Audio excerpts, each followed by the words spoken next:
శుభమస్తు.co కమ్మవారి ప్రత్యేక వివాహ వేదిక.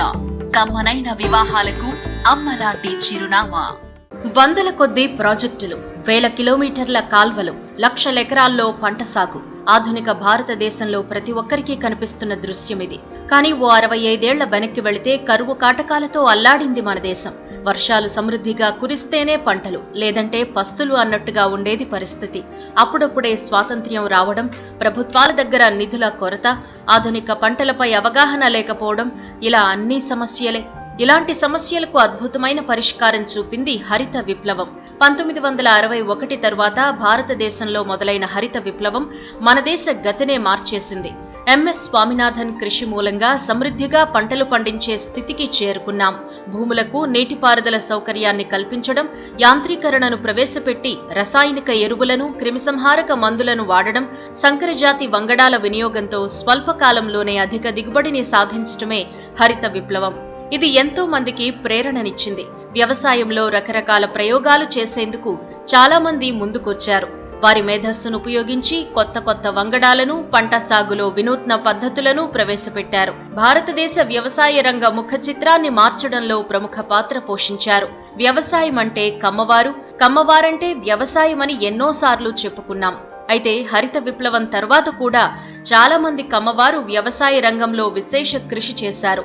ఆహార పంటల సాగుకే అలవాటు పడిపోయిన రైతులను వాణిజ్య పంటల వైపు మళ్లేలా చేశారు. శ్రీకృష్ణ దేవరాయల కాలం తరువాత కర్ణాటక, తమిళనాడుకు వలసపోయిన కమ్మవారు వ్యవసాయ రంగంలో కొత్త మెళకువలు ప్రవేశపెట్టారు. ఆ తరువాతి కాలంలో కూడా చాలా మంది కమ్మవారు కర్ణాటక, తమిళనాడు వెళ్లి ఆధునిక వ్యవసాయం చేశారు. వేల ఎకరాలను సాగుబడిలోకి తెచ్చారు. ఇలాంటి వారిలో ముందు వరుసలో నిలుస్తారు కన్నెగంటి పాపారావు. వాణిజ్య పంటల్లోనే రారాజుగా చెప్పుకునే పత్తి పంటలో విప్లవాత్మక మార్పులు తీసుకొచ్చారు. ఆంధ్రప్రదేశ్ నుంచి కర్ణాటకకు వెళ్లి కొత్త కొత్త పత్తి వంగడాలకు ప్రాణం పోశారు. లోక్సత్తా వ్యవస్థాపకుడు, మాజీ ఐఏఎస్ అధికారి జయప్రకాష్ నారాయణకు స్వయానా మామగారు పాపారావు. ఈయన కూతుర్నే జేపీ వివాహం చేసుకున్నారు. పాపారావు ఉన్నత విద్యావంతుడు కావడంతో కుటుంబంలో అందరూ బాగా చదువుకున్నారు. అందుకే ఐఏఎస్ అధికారిని ఇంటికి అల్లుడిగా తెచ్చుకున్నారు. ఇక ఆయన చిన్న కూతురు కూడా ఐఆర్ఎస్ అధికారిని కావడం విశేషం. కుమారులిద్దరూ బెంగళూరులో స్థిరపడ్డారు. ఇక గుంటూరు జిల్లా నర్సాయిపాలెం నుంచి 1970లో కర్ణాటకకు వలస వెళ్లారు పాపారావు. అక్కడి సింధనూరులో స్థిరపడ్డారు. అగ్రి బిఎస్సిలో పట్టా పుచ్చుకున్న పాపారావు కర్ణాటకలో అతి తక్కువ కాలంలో ఆదర్శ రైతుగా పేరు గడించారు. సింధనూరు సమీపంలోని జవళగిరి వద్ద దాదాపు 800 ఎకరాల మేరకు బీడు భూములు కొని యంత్రాలతో దున్ని సస్యశ్యామలం చేశారు. ఈ ప్రాంతం తుంగభద్ర ఎడమగట్టు కాలువ పరివాహక ప్రాంతం.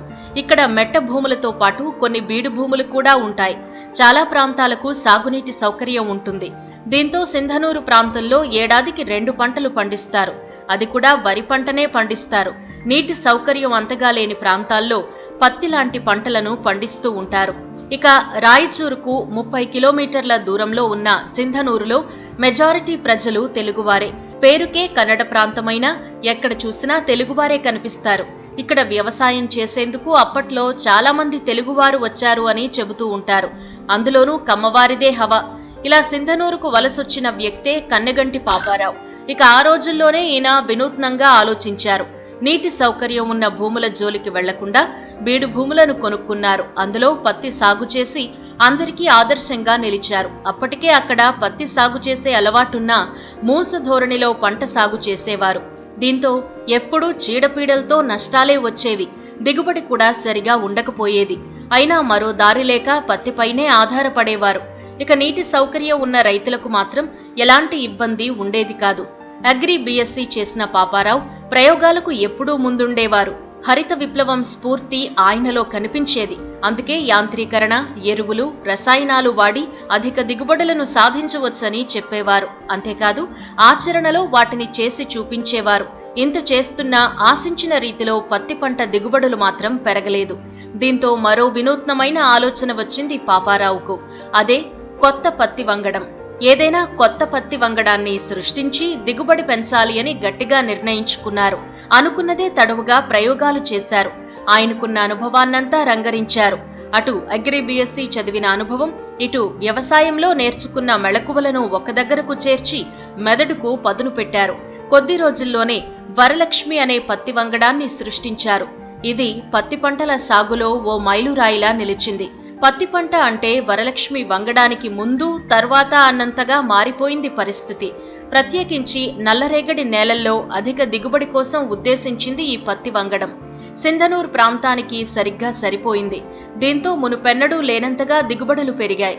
చుట్టుపక్కల ప్రాంతాల రైతులు పాపారావును వెతుక్కుంటూ వచ్చి మరీ ఆ వంగడాన్ని తీసుకెళ్లేవారు. చూస్తుండగానే ఆయన పేరు కర్ణాటకతో పాటు ఆంధ్రప్రదేశ్లోనూ మారుమోగింది. సరికొత్త పత్తి వంగడ సృష్టికర్తగా పేరు పొందారు. అప్పట్లో రాయచూరు, కొప్పళ, బళ్ళారి 3 జిల్లాల్లో వరలక్ష్మి పత్తికి విపరీతమైన డిమాండ్ ఏర్పడింది. మరో వంగడం DCH-32 వచ్చే వరకు వరలక్ష్మి హవానే సాగింది. పాపారావు రష్యా, ఇజ్రాయెల్ సాంకేతికతను వినియోగించి దిగుబడులను పెంచేవారు. కొత్త పత్తి వంగడాన్ని సృష్టించినందుకు గాను పాపారావుకు 1993లో శ్రీ పెద్దిరెడ్డి తిమ్మారెడ్డి ఫోరం ఫౌండేషన్ పురస్కారం లభించింది. 800 ఎకరాల్లో పత్తి సాగు చేయడం అంటే ఎంత టెక్నాలజీ ఉపయోగించాలి. అందుకే యంత్రాలపై బాగా ఆధారపడేవారు పాపారావు. పత్తి పంటకు ఆశించే చీడపీడలను ఎప్పటికప్పుడు నియంత్రించేవారు. 1985లో పత్తిపై ఆశించే పురుగు నియంత్రణకు మందును హెలికాప్టర్లతో పిచికారీ చేయించిన ఘనత ఆయనది. బహుశా ఆ సమయంలో ఇంతటి ప్రయోగం ఎవరూ చేసి ఉండరు. ఇక తన వద్ద పనిచేసే కూలీల సంక్షేమానికి వ్యవసాయ క్షేత్రం వద్దే ఆసుపత్రి, పాఠశాల నిర్మించిన మహానుభావుడు పాపారావు. వ్యవసాయంలో ప్రత్యేకించి పత్తి పంట సాగులో విప్లవం సృష్టించిన పాపారావు రాజకీయాల్లోనూ ప్రవేశించారు. రైతుగా మంచి పేరు తెచ్చుకున్న పాపారావు అప్పటి కర్ణాటక ముఖ్యమంత్రి రామకృష్ణ హెగ్డే ప్రోత్సాహంతో 1984 లోక్సభ ఎన్నికల్లో కొప్పళ నియోజకవర్గం నుంచి జనతా పార్టీ అభ్యర్థిగా ఎన్నికల బరిలో దిగారు. కాంగ్రెస్ సీనియర్ నేత HG రాములపై పోటీ చేశారు. అప్పట్లో పాపారావు తరపున ప్రచారం కోసం తెలుగుదేశం అధినేత ఏపీ సీఎం ఎన్టీ రామారావు సింధనూరు వచ్చారు. తెలుగు ప్రజలు ఎక్కువగా స్థిరపడ్డ ప్రాంతం, పైగా ఎన్టీ రామారావు లాంటి మహానాయకుడి ప్రచారం, ఇవన్నీ కలిసి ఆయన తేలిగ్గా గెలుస్తారని అనుకున్నారు జనం. కానీ దీనికి కొద్ది రోజుల ముందే ఇందిరాగాంధీ హత్యకు గురవ్వడం కాంగ్రెస్ కు సెంటిమెంట్ ను పెంచింది. ఆ సానుభూతితో కాంగ్రెస్ పార్టీ అధిక సీట్లలో గెలిచింది. కొప్పళలో కూడా కాంగ్రెస్ అభ్యర్థే విజయం సాధించారు.